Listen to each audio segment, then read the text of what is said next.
بعضهم يقول أنا وأنا كيف أتنازل إليه؟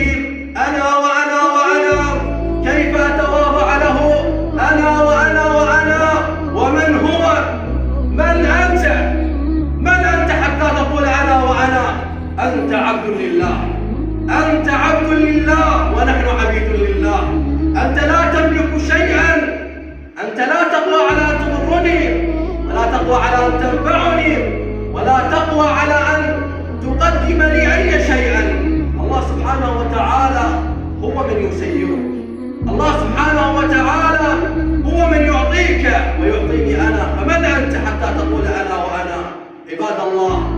عباد الله، إن التكبر هي صفة من صفات الله، فلا يجب علينا أن ننازع الله فيها. لا يجب على المسلم العاقل أن ينازع الله سبحانه وتعالى في صفة من صفاته.